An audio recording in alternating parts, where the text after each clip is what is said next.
రాష్ట్రంలో ఎన్ని ప్రభుత్వాలు మారినా ఎండోమెంట్ భూముల సమస్య మాత్రం పరిష్కారం కావడం లేదు. విశాఖ జిల్లాలో దశాబ్దాల తరబడి కేసుల్లో చిక్కుకున్న దేవాదాయ ధర్మాదాయ శాఖ భూముల పరిస్థితి అగమ్యగోచరంగా తయారైంది.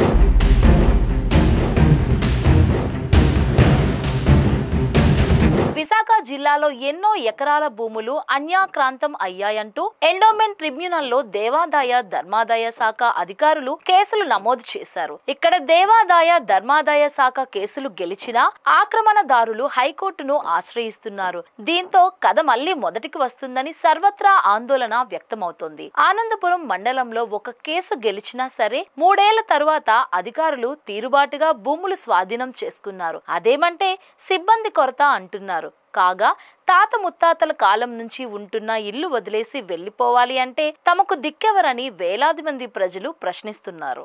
విశాఖ జగదాంబ జంక్షన్ సమీపాన గల ఎల్లమ్మ తల్లి దేవస్థానం వద్ద 1.7 ఎకరాలలో ఆక్రమణలు ఉన్నాయంటూ అధికారులు కేసు వేశారు. ఇక్కడ 255 కుటుంబాలు నివాసం ఉంటున్నాయి.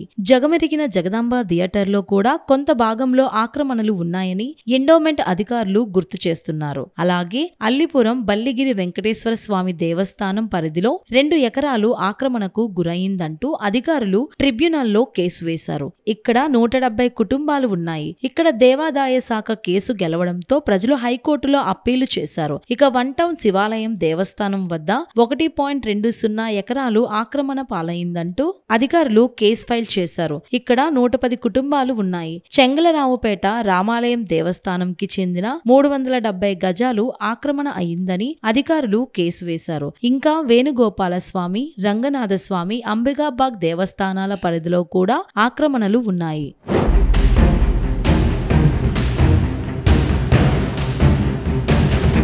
రాష్ట్ర ప్రభుత్వం ప్రస్తుతం 100 గజాలలోపు ఆక్రమణలు ఉచితంగాను, 100 గజాలు పైబడితే నామమాత్రపు రుసుముతో క్రమబద్ధీకరణ చేయడం తెలిసిందే. అలాగే దేవాదాయ ధర్మాదాయ శాఖ ఆక్రమణలు కూడా ప్రభుత్వం రుసుము వసూలు చేసి క్రమబద్ధీకరణ చేయాలని ప్రజలు కోరుతున్నారు. ఫలితంగా ప్రభుత్వానికి కోట్లలో ఆదాయం వస్తుందని పలువురు సూచిస్తున్నారు. ఏళ్ల తరబడి నివాసం ఉంటున్న ఇల్లు ఖాళీ చేసి వెళ్లిపోవాలి అంటే తామంతా రోడ్డున పడిపోతాము అని సర్వత్రా ఆందోళన వ్యక్తమవుతోంది. విశాఖ పూర్ణ మార్కెట్ సమీపంలో ఉన్న సత్యనారాయణ స్వామి దేవస్థానానికి సుమారుగా 10 ఎకరాల భూములు ఉన్నాయి. ఇందులో 5 ఎకరాలలో ఆక్రమణలు ఉండడం గమనార్హం. దేవాదాయ శాఖ భూముల్లో ఆక్రమణల తొలగింపు అంటే అంత ఆషామాషీ కాదని పలువురు చెబుతున్నారు. ఆక్రమణదారులకు ఇప్పటికే అధికారులు నోటీసులు జారీ చేయడంతో ఎప్పుడు ఏం జరుగుతుందోనని సర్వత్రా ఆందోళన వ్యక్తం అవుతుంది. కాగా దేవాదాయ శాఖ భూ ఆక్రమణల విషయమై ఇప్పటికీ విశాఖ దక్షిణ ఎమ్మెల్యే వంశీకృష్ణ శ్రీనివాస్ అసెంబ్లీలో ప్రస్తావించారు.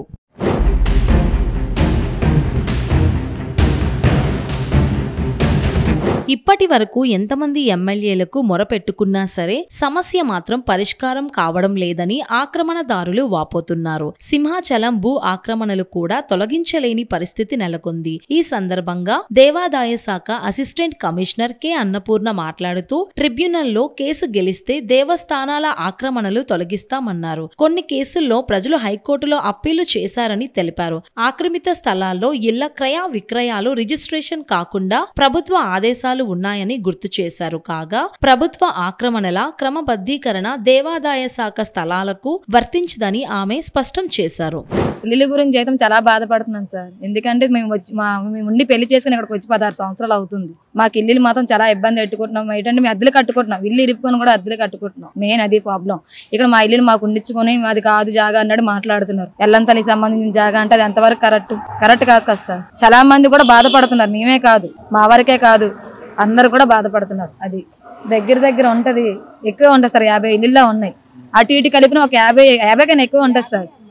50 కన్నా ఎక్కువ ఉంటుంది. చెప్పారు సార్. 7 నెలల్లో గానీ ఒక 6 నెలల్లో గానీ అవుతుందని చెప్పారు సార్. పక్కగా అయిపోద్దామా, మీరు భయపడొస్తారు లేదు, మీ ఇల్లు మీరు కట్టుకుందరని చెప్పారు. ఖాళీ చేయమని నోటీసులు ఇచ్చారు. చాలా 1 సంవత్సరం 2 సంవత్సరాలు అవుతుంది కానీ ఎవరు చేయలేదు. ఎందుకంటే ఎవరి జాగాని ఎవరు ఖాళీ చేసి వెళ్ళిపోతారు, ఎవరు చేయరు కదా. అది మెయిన్ ప్రాబ్లం. ఎక్కడి నుంచో వచ్చి వాళ్ళు వెళ్ళిపోమంటే వెళ్ళిపోలేం కదా సార్. ఇన్ని సంవత్సరాల నుంచి ఉన్న వాళ్ళు కూడా ఏమైపోవాలి. ఏం కోరుకుంటున్నామంటే మా ఇల్లు మాకుంటే అదే చాలు, ఇంకేమీ అవసరం లేదు మాకు. మేము ఎక్కడి నుంచో రాలేము, వచ్చిన కాదు.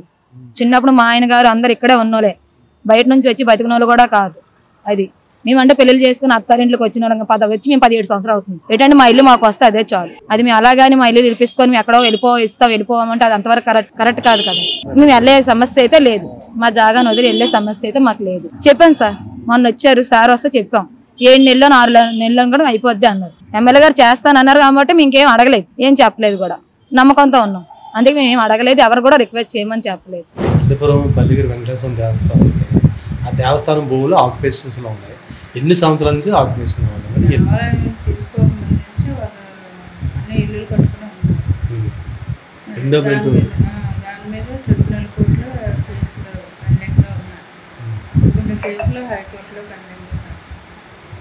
అంటే ఆక్యుపేషన్ లో ఉన్న వాళ్ళకి నోటీసులు ఇచ్చారా?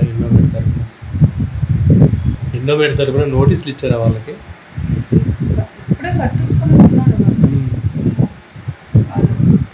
ఏ కేసు ఎక్కడ పెండింగ్ ఉన్నాడు? ఇప్పుడు ప్రభుత్వం భూ ఆక్రమణ క్రమబద్ధీకరణ ఎక్స్చేంజ్ ఆఫ్ ల్యాండ్ చేస్తామని చెప్పి ఎమ్మెల్యేలు కలెక్టర్ గారు అందరూ కలిపి దాన్ని ఎప్పటి నుంచో ఉన్నారు కాబట్టి స్థలం అక్కడ ఉన్న వాళ్ళకి ఇచ్చేస్తూ దేవస్థానానికి అక్కడ స్థలం ఇవ్వడానికి ప్రతిపాదన. ఎక్స్చేంజ్ ఆఫ్ ల్యాండ్ ప్రజెంట్ ఆ ల్యాండ్ పొజిషన్ ఏంటి మేడం? ఎవరో రూపాయలు కట్టట్లేదు. కాపురం మొత్తం నుంచి ఇప్పుడు హౌస్ డెవలప్మెంట్ 5 ఫ్లోర్లు ఏమైనా కట్టుకోవచ్చా మేడం వాళ్ళకి? దాని మీద ఏమైనా ప్లాన్ ఉందా? లేదు, ఎవరు కట్టుకోవాలి. ఫర్దర్ కన్స్ట్రక్షన్ చేయకూడదు. ఇప్పుడు జరిగే తర్వాత ఈ మధ్య కన్స్ట్రక్షన్ జరిగితే మటుకు వాళ్ళకి నోటీసులు. ఇల్లు రిపేర్లు అవి చేయడం కూడా చేయకూడదు, కానీ మరి అన్ని రోజులు చూడలేం కదా. లోన్ ఏం చేసుకుంటాం? మీ పరిధిలో ఏ దేవస్థానంలో ఏ ఆక్రమణ మేడం చెప్పండి? అల్లిపురం వెంకటేశ్వర, అల్లిపురంలో కోదండరామ స్వామి, నీలం చెట్టు, శివరామకృష్ణ ఆలయం, ఎరుకుమాంబ దేవాలయం, తర్వాత కృపామార్పజారు, విఘ్నేశ్వరుడు, సీతంపేట దుర్గా గణపతి, శంకరమఠం రోడ్లో రామలింగేశ్వర స్వామి, గణేష్ నగర్ సీతంపేటల లోనికి భారతీశ్వరాలయం. సుమారు ఎన్ని ఎకరాలు ఉంటాయి మేడం అన్ని దేవస్థానాల భూములు కలిపి? ఈ దేనికి భూములు అల్లిపురానికే భూములు. ఎన్ని ఎకరాలు ఉంటాయి?